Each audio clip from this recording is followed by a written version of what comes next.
The Navy is considering basing laser weapons from aircraft carriers and unmanned surface vessels (USV) to help protect naval groups from Chinese missiles in the future, the service's top officer said Wednesday.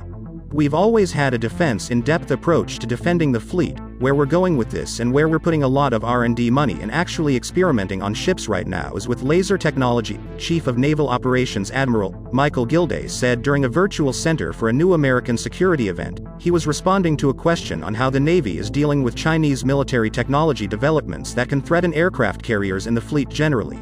The Navy is considering basing laser weapons from aircraft carriers and unmanned surface vessels (USV) to help protect naval groups from Chinese missiles in the future, the service's top officer said Wednesday.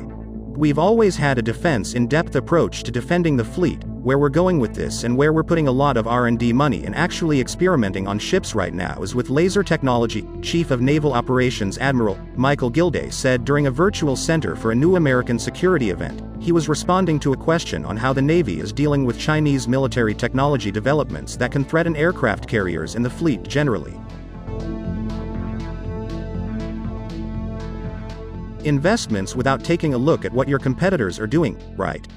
So our primary competitor, China, is putting a lot of money into space and they're putting a lot of money into missile systems, so they want to be able to find you, target you, and then put a missile on. Gilday said the Navy can defend itself against that via a lot of very expensive, exquisite missiles, but that is quite frankly unaffordable.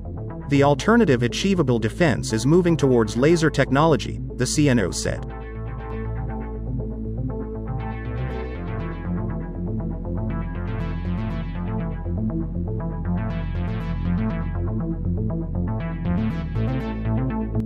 The Navy is working on several directed energy laser systems, with none based on unmanned vessels or carriers yet.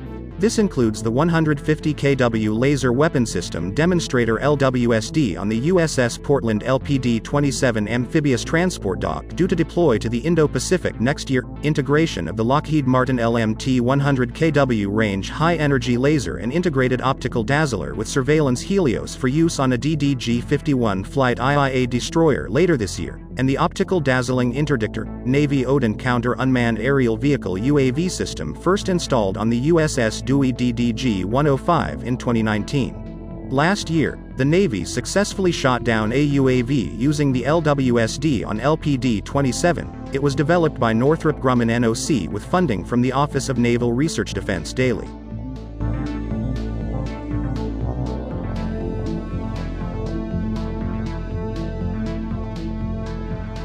Lockheed Martin delivered the Helios system to the Navy in January, and is set to be installed on a destroyer later this year. It sends out a single laser beam to disable smaller targets like UAVs and small fast attack boats. The system also provides a counter-UAV intelligence, surveillance and reconnaissance ISR dazzler capability and feeds additional ISR data to the Ship Combat System Defense Daily.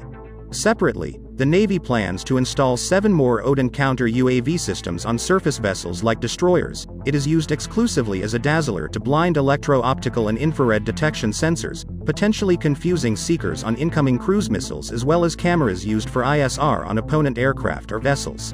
The CNO sentiment matches what outgoing commander of Indo-Pacific Command Admiral Philip Davidson said during a House Armed Services Committee hearing last month. Defense Daily. "We are going to have to layer in some defensive weapon capabilities, and this is where I think directed energy is going to make its entree into the joint force. Very encouraged by it," Davidson said.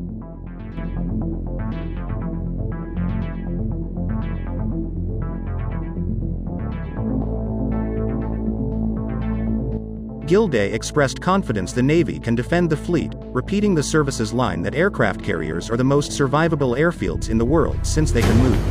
He compared a carrier to Reagan National Airport near the Pentagon. While it stays in one place, if it were a carrier, by the same time tomorrow it could be off Miami, Newfoundland, or as far as Mississippi and Missouri.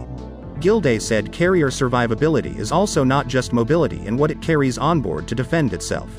"Remember, we're using all domains now.